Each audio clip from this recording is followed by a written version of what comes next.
Kita sebagai manusia tidak boleh lari daripada sesetengah perasaan. Perasaan seperti cemburu, berasa dendam terhadap seseorang atas melakukan perkara-perkara ke atas diri kita, ataupun dengki lah. Tapi apa yang membeza kita dengan mereka-mereka yang membuat perkara-perkara yang tak baik adalah cara kita react terhadap perasaan tersebut. Sebab ada di antara mereka yang jenis rasa cemburu semua benda tu akan mula melakukan perkara-perkara yang kadang-kadang tak masuk akal.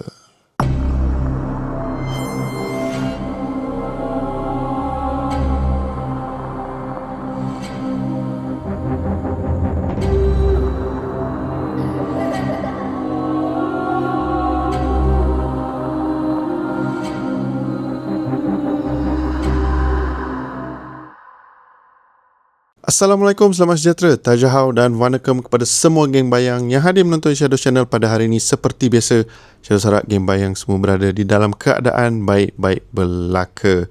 Alhamdulillah sekali lagi kita ditemukan di mana Shadows akan berkongsikan pengalaman seram yang dialami oleh individu yang kurang bernasib baik. Dan kisah pada hari ini yang penuh dengan persoalan, penuh dengan kejutan dan pengalaman yang dialami oleh seorang wanita yang bernama Mira.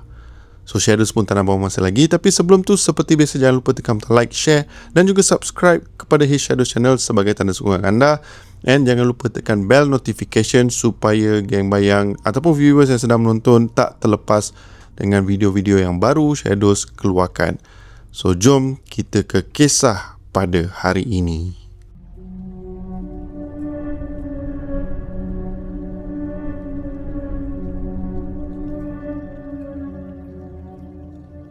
Kita mulakan kisah dengan intro kepada watak yang bakal mengalami pengalaman yang tak manis. Situasi pada ketika itu di dalam sebuah pejabat, time tu dah lewat malam dan kedengaran bunyi keyboard sedang menaip. Dan kelihatan seorang wanita yang bernama Mira sedang bekerja lewat malam menyiapkan report untuk dipersembahkan pada keesokan hari. So Mira ni dia antara pekerja yang terbaik di syarikat tersebut.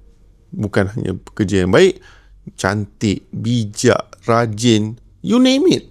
Dan yang paling membuatkan ramai orang cemburu, kehidupannya kelihatan seolah-olah seperti sempurna. Dia mempunyai suami yang baik, rumah tangga yang bahagia, kerjaya yang terus meningkat. Dan ramai orang dalam pejabat memang mengaguminya lah. Tetapi walaupun begitu, ada juga yang mula menyimpan perasaan yang tidak baik. So Mira ni mempunyai beberapa rakan sekerjanya yang dia kenal. Ada yang dia rapat, ada yang dia tak rapat. Dan Tasha ni merupakan salah seorang rakan sekerjanya yang memang rapat lah dengan si Mira ni. Manakala ada seorang lagi yang bernama Tika. So Tika ni boleh dikatakan bukan nak kata rapat ke apa, diorang just kenalan macam tu. Tapi Mira sentiasa rasa seperti Tika ni macam tak beberapa suka sangat dengan si Mira ni tau. Salah satu contohnya, setiap kali macam Mira ni dapat naik pangkat ke, terima bonus ke, Tika ni akan bagi jelingan yang tajam. Malah ada juga pekerja lain pernah berkata, Tika tu tak suka kau lah Mira. So Mira ni hanya cuma ketawa, dia tak nak lah bersangka buruk dengan orang. Yalah, kadang ada juga orang yang rasa cemburu ke apa kan. Tapi Mira punya attitude, dia bukan jenis yang suka bermegah dengan kebahagiaan ataupun pujian yang dia dapat. Namun kadang-kadang jauh di sudut hati, Mira ni juga kadang-kadang rasa perkara yang sama. Dan itulah kesilapan pertama Mira, kerana orang yang dia syaki kadang-kadang bukan orang yang sebenar.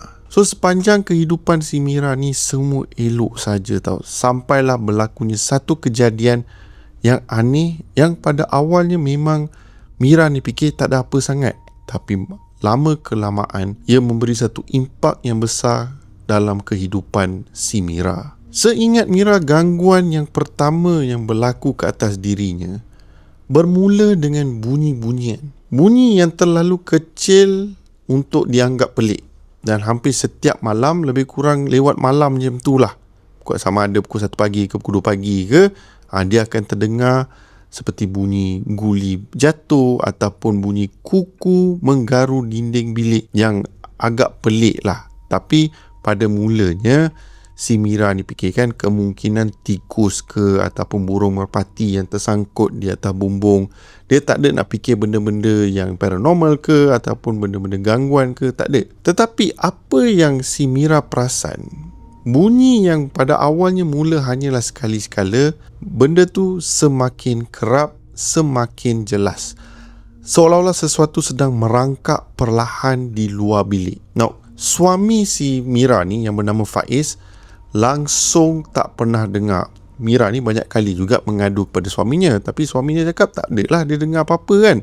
So, suami si Mira ni pun bagi tahulah kemungkinan awak ni terlalu penat bekerja, fikir banyak benda, sebab itulah rasa keletihan ni teramat sangat, startlah dengar benda-benda yang aneh. So, Mira pun fikirkan betul juga kan dengan kehidupan dia, dengan kerjanya semua. So, dia just abaikan gangguan-gangguan tu.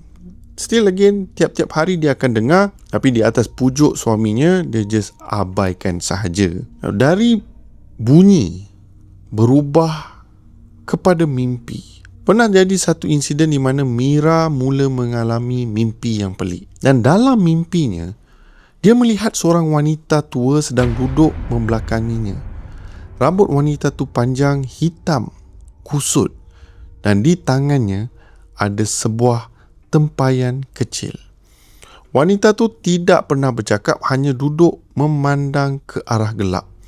Dan setiap kali Mira cuba mendekatinya, dia akan terdengar suara berbisik. Dia tak berapa jelas suara apa yang dipercakapkan, tapi apa yang pasti, dia memang dengarlah suara bisikan tu. Dan kadang-kadang bila mimpi tu menjadi terlalu mengerikan, Mira akan terjaga dalam keadaan berpeluh, tercungap-cungap, dan setiap kali dia bangun, dia akan bau hanyir di dalam bilik.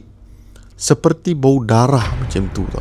Darah yang dah lama kering ke apa, lebih kurang gambaran dia. So sama juga, dia still mengadu dekat suaminya. Dan suami dia cakap, again, kemungkinan atas dasar kerja. So sebab itulah bermacam mimpi-mimpi yang aneh yang datang kepada si Mira ni. So kesemua tu sebenarnya bagi Shadows adalah tanda-tanda amaran awal. Tapi Mira tak berbuat apa-apa dan keadaan mula menjadi serius.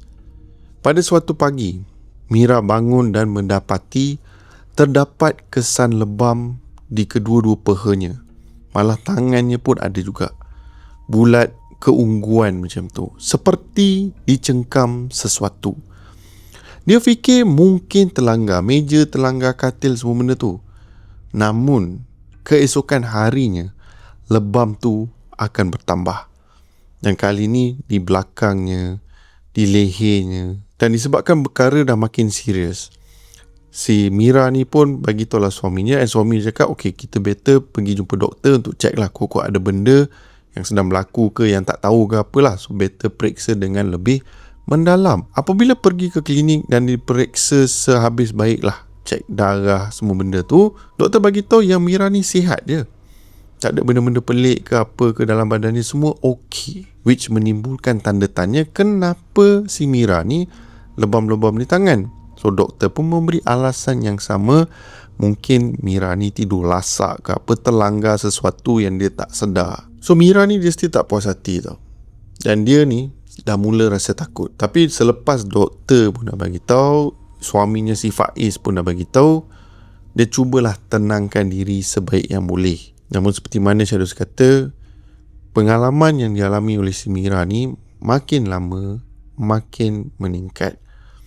Semua tu berlaku dalam lebih kurang 3 ke 4 bulan macam tu tau, sebelum kejadian menjadi lebih serius. Pernah sekali si Mira ni melihat sesuatu. Time ni benda dah makin bertambah pelik lah, daripada lebam dan semua benda tu. So pada mulanya, apa yang si Mira nampak hanya bayang. Dan daripada bayangan tu bertukar menjadi bentuk. Dan nak dijadikan cerita, suatu malam ketika sedang membasuh pinggan, si Mira ternampak satu susuk kecil berdiri di hujung dapur. Tinggi tidak sampai paras bahu, rambut panjang menutupi muka. Tubuhnya kurus seperti mayat yang dah lama meninggal. Bila si Mira ni nampak makhluk tu, menjeritlah si Mira ni, bergegar satu rumah. Faiz pun dalam kalang kabut pergi ke Mira, tanyakan apa yang dah berlaku semua benda tu. Mira pun bagi tahu kepada suaminya apa yang terjadi. So mendengar tu, si Faiz ni pun peluk si Mira ni untuk menenangkan dia. Dan sekali lagi Faiz membawa si Mira berjumpa doktor untuk cek dengan lebih mendalam cek dekat klinik-klinik yang berbeza. Dan kesemua doktor yang periksa Mira, semua cakap yang Mira ni okey je, tak ada apa-apa.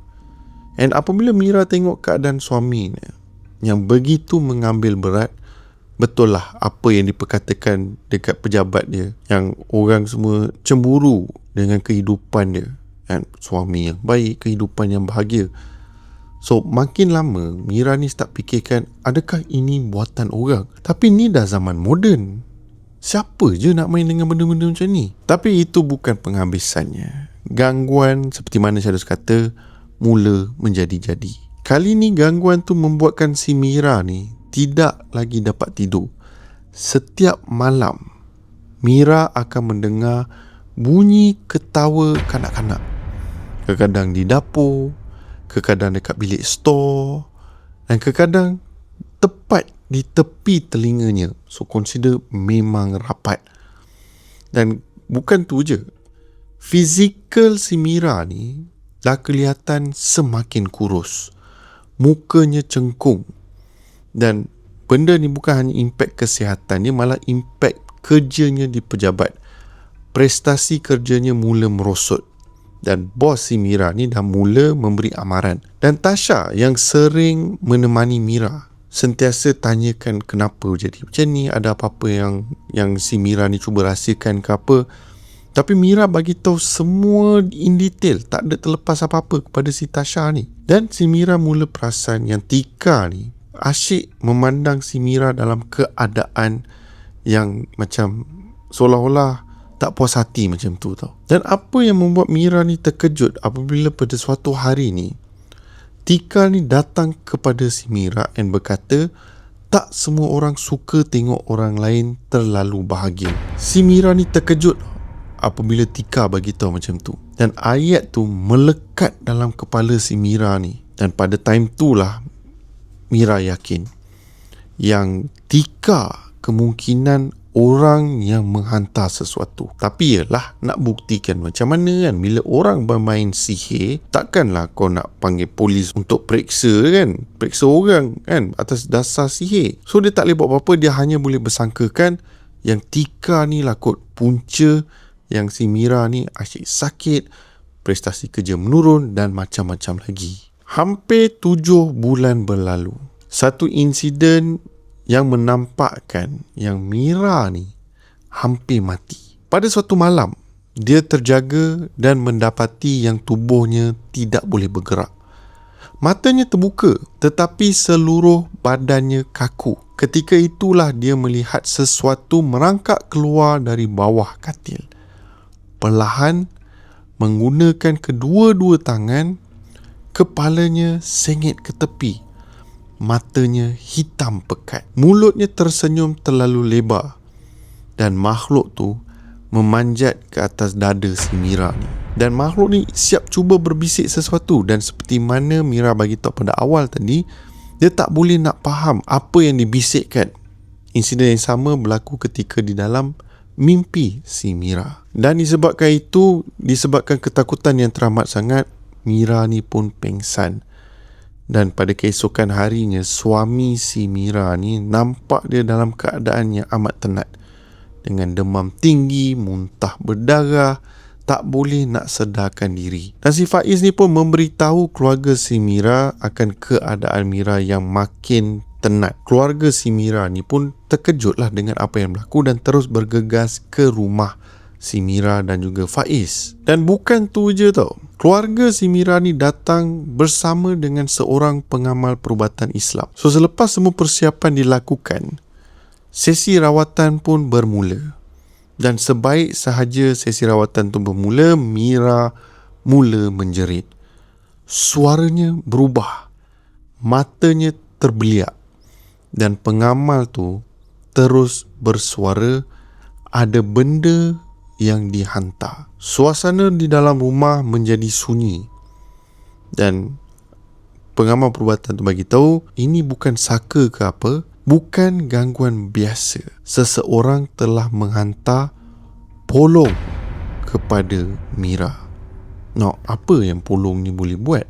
Apa sebenarnya gangguan yang dia buat? So, sedikit sejarah berkenaan dengan polong ni. Dikatakan polong ni dihantar untuk menyakiti, mencedera dan malah untuk mematikan seseorang itu. Sejauh mana benda statement ni betul atau tidak, saya serahkan kepada semua viewers yang sedang menonton. Korang boleh share pendapat korang di ruangan komen.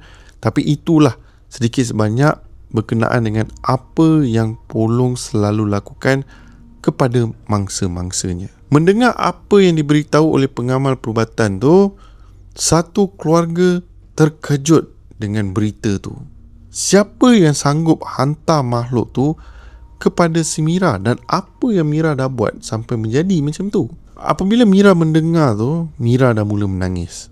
Faiz pun dengan cepat memegang tangannya dalam wajah yang terkejut dan pada waktu yang sama menenangkan si Mira ni. So Mira memang berasa bersyukur kerana pada waktu tu dia tidak berseorangan. Keluarganya ada, suaminya pun ada. So pengamal perubatan Islam tu bagi tahu, tak apa, kita boleh berubat, insya-Allah semuanya akan berbaik-baik, tapi kena lakukan beberapa benda lah dalam masa seminggu lebih ke sebulan ke, tapi kena praktikkan setiap hari supaya gangguan ni berhenti dan makhluk tu tak lagi mencederakan si Mira. So selepas beberapa minggu of rawatan, keadaan Mira alhamdulillah semakin pulih. Namun satu persoalan yang masih belum terjawab, siapa yang menghantar polong tu? Mira terus menyimpan syak terhadap Tika tau. Dan Tasha ni pun setuju. Malah mereka mula menjauhkan diri daripada si Tika ni. Tetapi Tika tetap seperti biasa, tidak pernah cuba mempertahankan dirinya, tak pernah melawan. Dia still dengan pandangan yang sinis dan semua benda bagai lah. Namun setiap yang tersorok, suatu hari nanti akan terbongkar. Kebenaran akhirnya muncul secara tidak sengaja. Pada suatu malam, Mira terlupa mengambil fail kerja di ruang store di belakang rumah. So si Mira ni ketika melalui dapur, kebetulan dia ternampak Faiz keluar secara senyap. So time tu Faiz tak sedar yang Mira berada dekat kawasan tu. So Mira ni pun senyapkan diri dia, berjalan secara perlahan-lahan. Dan jam ketika itu menunjukkan pukul 2 pagi. Mira pun mengekori Faiz ni dari jauh. Faiz kelihatan berjalan menuju ke store lama di belakang rumah. Sebuah store yang selama ni sentiasa berkunci. Arahan daripada Faiz, tiada sesiapa dibenarkan buka pintu ni. So Mira ni pun menghormati apa yang diberitahu oleh si Faiz ni. So pada ketika itu perasaan si Mira ni dah mula rasa tak sedap. Mira menghampiri tingkap store dan apa yang dilihatnya membuat darahnya berhenti mengalir. Di dalam store tu terdapat sebuah tempayan lama dikelilingi dengan lilin dan Faiz sedang mencalit darah ayam pada bibir tempayan tersebut sambil berbisikkan sesuatu. Kemudian, apa yang menyeramkan, sesuatu muncul. Sesuatu yang selama ni menghantui si Mira. Makhluk kecil yang berambut panjang merangkak keluar perlahan-lahan dari belakang tempayan. Mira menekap mulutnya sebab dia dalam keadaan takut. Dia nak menjerit tapi dia tak nak si Faiz ni nampak tahu yang si Mira ni berada dekat luar store. Dan air mata si Mira ni mula mengalir tanpa dia sedar. Si Mira ni hampir rebah kerana ketika itu dia akhirnya memahami segala-galanya. Faiz sentiasa menunjukkan atau potretkan diri dia sebagai seorang suami yang baik. Suami yang sentiasa membantu isterinya, yang caring lah senang cerita. Tapi rupa-rupanya Faiz merupakan tuan kepada makhluk yang menghantui si Mira. Dialah yang membela polong tersebut dan sasaran terbaru makhluk tu adalah isterinya sendiri. Sebab apa? Sebab dia simple je. Faiz menyimpan dendam. Dendam yang tak pernah diluahkan. Dendam kerana dirinya hanya seorang pemandu teksi. Sedangkan Mira semakin berjaya. Seorang wanita yang berkerjaya. Dan dengan naik pangkat, dihormati, dipuji, mendapat pendapatan yang lebih tinggi daripada Faiz. Dan setiap kejayaan Mira menjadi racun dalam hati Faiz. Dan setiap kali orang memuji isterinya, Faiz semakin membenci. Now Faiz dia tidak mahu menceraikan Mira. Tapi apa yang dia nak melihat Mira ni jatuh perlahan-lahan. Menderita, lemah, bergantung kepada suaminya. Itulah sebab polong dihantar sedikit demi sedikit. Bukan untuk membunuh, tetapi untuk memusnahkan hidup Mira. Apabila melihat benda tu, pada malam tu jugalah Mira menghubungi pengamal perubatan yang pernah datang merawatinya untuk datang ke rumah dan tunjukkan apa yang sedang berlaku. Apabila melihat tu, terkejut pengamal perubatan Islam tu, dan terus si Faiz ni ditangkap dan tak tahulah apa yang berlaku kemudiannya. Dan selepas tu dikatakan mereka berdua, Mira dan Faiz, bercerai. Dan Mira ni pun meninggalkan kawasan tempat tu dan pindah ke negeri ataupun negara lain lah, lebih kurang macam tu.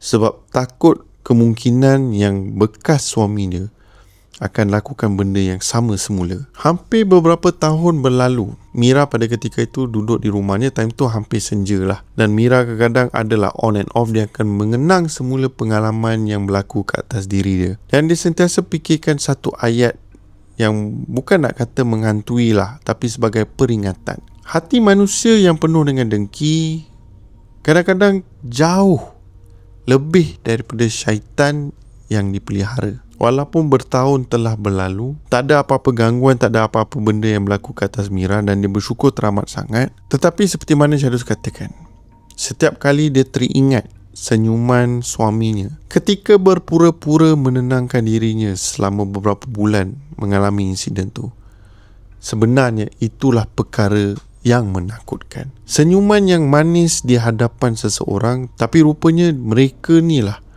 yang datang menikam dari belakang. So, siapakah sebenarnya hantu yang sebenar? Manusia tu sendiri ataupun hantu?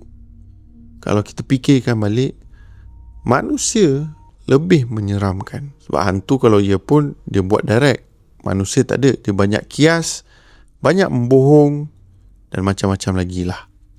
So, Shadows harapkan daripada kisah ni, korang boleh mengambil sedikit sebanyak pengajaran. Salah satunya lah, terutama Shadows nak fokuskan, is that sentiasa bersangka baik dengan orang.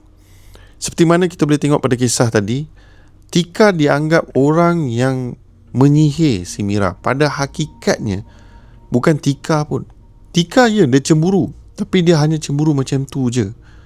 Manakala suaminya yang menjaga dia, memberi perhatian dan macam-macam lagi, dialah rupanya dalang di sebalik kejadian. So, sentiasa berjaga-jaga. Jangan selalu bersangka buruk dengan orang. Just anggaplah orang tu seperti manalah. And orang tu tak suka kita ke apa ke, jangan kita bersangka buruk kat atas diri dia. Alright. So, Shadows harap game bayang semua terhibur dengan kisah pada hari ini. Dan sekiranya korang terhibur, korang boleh tekan butang like, share dan juga subscribe ke Shadows channel sebagai tanda sokongan korang kepada Shadows. Dan nama aku Shadows, and by the orders of Shadows, stay safe, stay healthy, sehingga kita berjumpa lagi di konten seram yang akan datang. Assalamualaikum. Bye bye, geng bayang semua.